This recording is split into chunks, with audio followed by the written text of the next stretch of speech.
Hoy vamos a hablar del tema del anacronismo de los partidos políticos.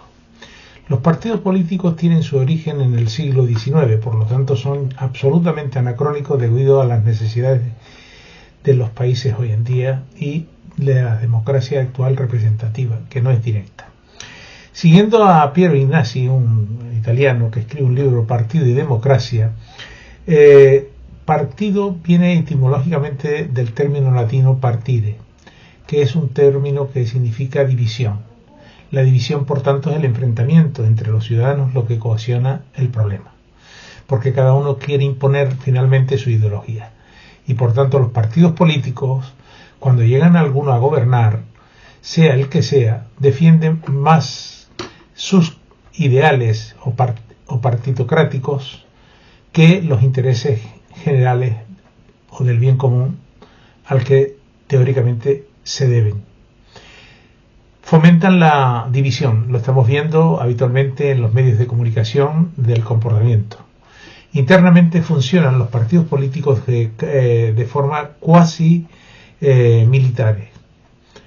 ¿Por qué? Porque primero utilizan un término que no sé si lo han escuchado, disciplina de partido.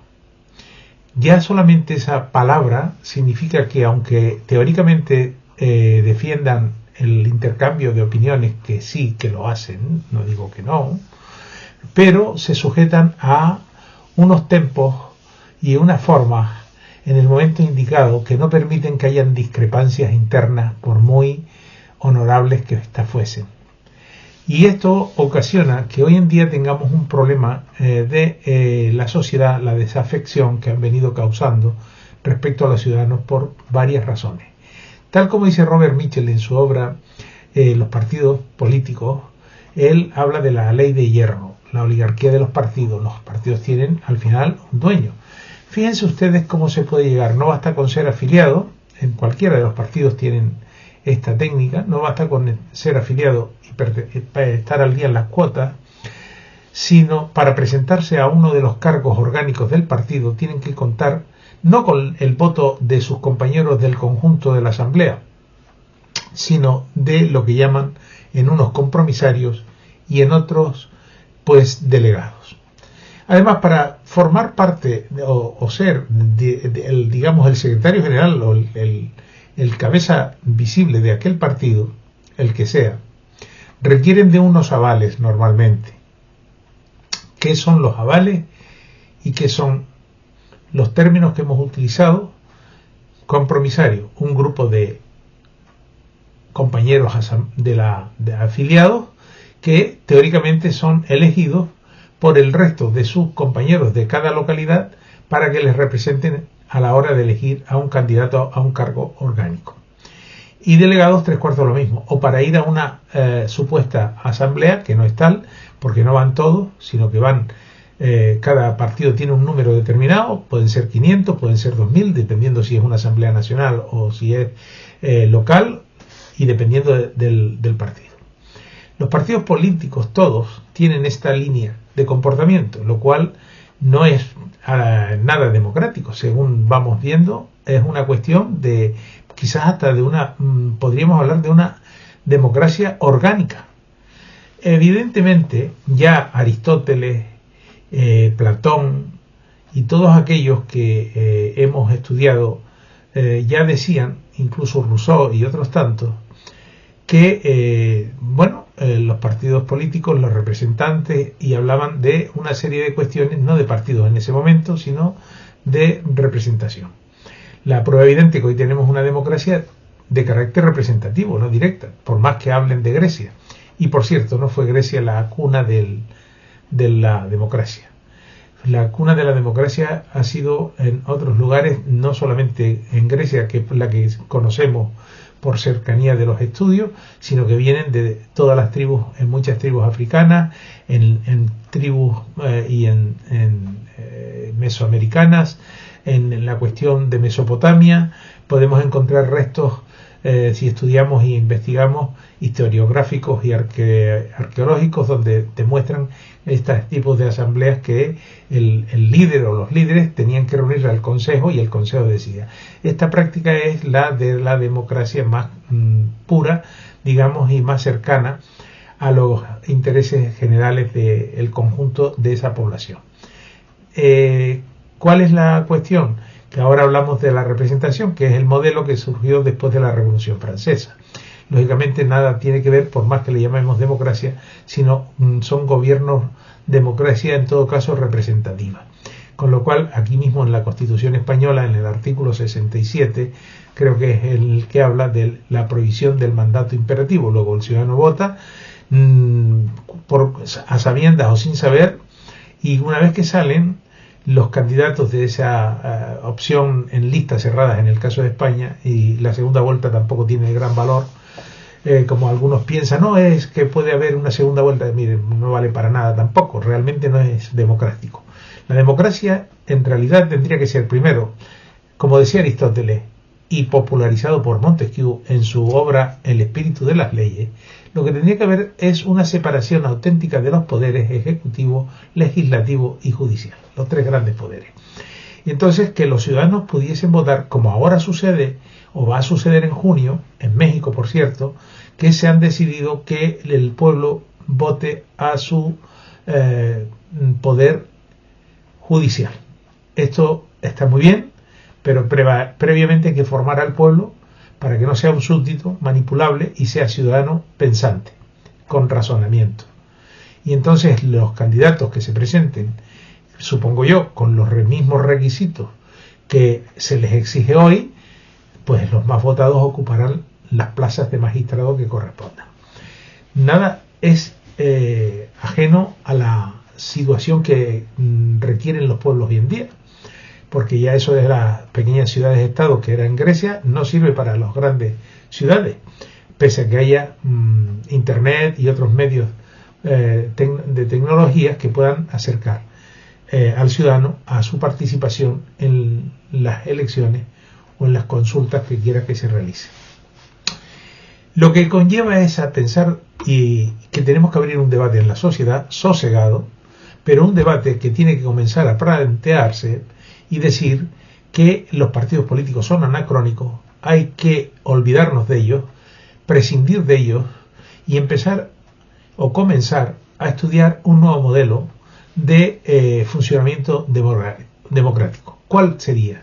Una de las opciones más importantes o más viables, elegir a personas con nombre, apellido y currículum de manera individual que voluntariamente quieran presentarse a tres órganos que son el Ejecutivo, el Legislativo y el Judicial, con los requisitos que se requieran, currículum en mano, nombre, apellido, currículum en mano, y que en una selección uniforme para todos por igual, sin diferencias de categoría, sino cada uno se presenta en la lista que quiere escoger, única y exclusivamente, por un solo mandato, y es decir, una legislatura, y además solo y exclusivamente, insisto, a un solo cargo. Esto es importantísimo tenerlo en consideración porque ahora mismo vemos que hay políticos que han tenido 13 cargos, 12 cargos, empresas públicas, cargos orgánicos. Eso hay que eliminarlo. ¿Para qué? Para dar precisamente participación a los ciudadanos en la vida pública, de la cual tienen que hacerse también responsables de su destino. Y para ello hay que formar en las escuelas a los jóvenes hoy con una asignatura que yo siempre he denominado cívico-política, para enseñar lo que es un ciudadano, cuáles son sus derechos, cuáles son sus deberes, en definitiva, ser ciudadano y no ser, como actualmente en la praxis, un puro súbdito, es decir, esperando que me resuelvan todo. Por eso sucede lo que sucede, la endogamia de los poderes, la adueñación de los cargos públicos, la perpetuación en el poder, y llega un momento, como dicen algunos autores, que el poder corrompe y el mucho poder corrompe más, y llega un momento en que se creen dueños y de una, digamos, opción democrática, teóricamente, llegan a ser una tiranía. Y esto es lo que hay que evitar. ¿Y cómo se evita? Como acabo de citar, formar ciudadanos y además para hacer que estos sepan cómo funciona el sistema y cómo son sus obligaciones o responsabilidades y sus derechos. El voto es un derecho, no un deber.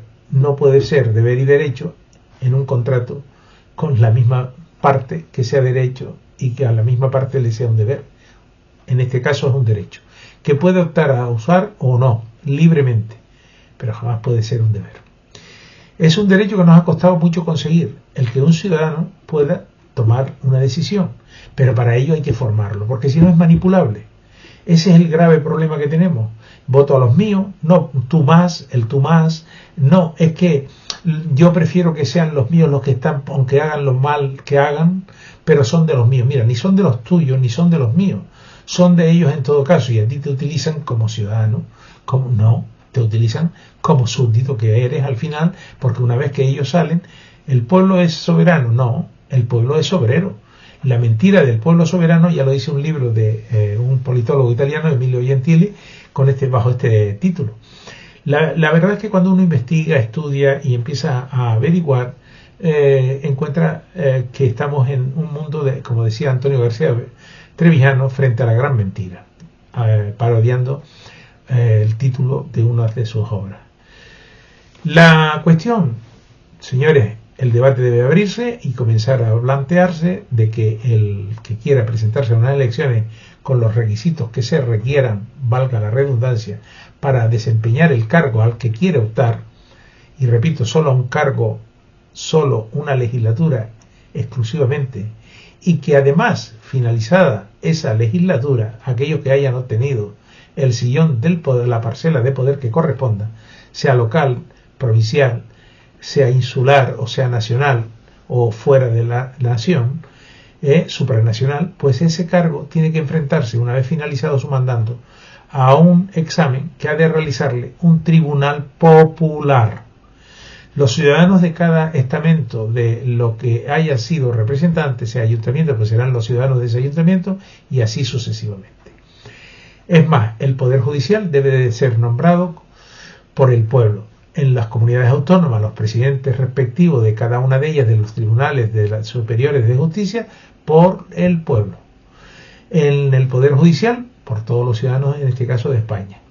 Los miembros de la cuestión de el Constitucional, si sigue estando, que es un tribunal político, también elegidos por el pueblo. Es más, el fiscal general del Estado, como su propio nombre indica, es del Estado, no del gobierno, debe de estar elegido por el pueblo. De aquellos candidatos, de entre aquellos candidatos que quieran ocupar esta plaza. Esto, mientras no se haga, no hay separación de poderes, no hay libertad de expresión, no hay libertad de información y por lo tanto ni hay ciudadanos ni hay democracia real, sino mediatizada. Basta estudiar todos los autores, desde Robert Mitchell que he citado, Ostrogowski, Partido Político y Democracia, Piero Ignazi, que es como se llama, y muchos más, entre ellos, aparte de los clásicos que he citado, Giovanni Sartori, entre ellos también podemos entrar en David Stavage, podremos hablar también de un holandés que ha escrito un libro magnífico que ahora les pondré en el comentario, este otro que es vamos a ver, este es de Jacques Rancière, El odio a la democracia. El de Stuart Mill, lo de representativo, consideraciones sobre el gobierno representativo, y David van Rynbroek, el holandés que les decía contra las elecciones y cómo salvar a la democracia. Hay muchos más, desde luego, de todos los que he estudiado hay muchos más, al margen de Pareto, de Mosca, de los clásicos recién del siglo XIX-XX. Pero lo que sí está claro es que tanto Platón como Aristóteles, como Thomas Jefferson, como los padres de lo que es Estados Unidos, no creían en este sistema, por razones más que evidentes. Señores, por tanto, simplemente planteo esto para abrir un debate sosegado y que comencemos a plantearnos para qué nos sirven los partidos políticos, para qué nos sirven los sindicatos. También habría que entrar en esa parte, pero vamos a hablar y a terminar con esto, que es nuestro tema central, democracia. El de Stuart Mill, lo de representativo, consideraciones sobre el gobierno representativo, y David van Rysbroek, el holandés que le decía contra las elecciones y cómo salvar a la democracia. Hay muchos más, desde luego, de todos los que he estudiado hay muchos más, al margen de Pareto, de Mosca, de los clásicos recién del siglo XIX-XX. Pero lo que sí está claro es que tanto Platón como Aristóteles, como Thomas Jefferson, como los padres de lo que es Estados Unidos, no creían en este sistema, por razones más que evidentes. Señores, por tanto, simplemente planteo esto para abrir un debate sosegado y que comencemos a plantearnos para qué nos sirven los partidos políticos.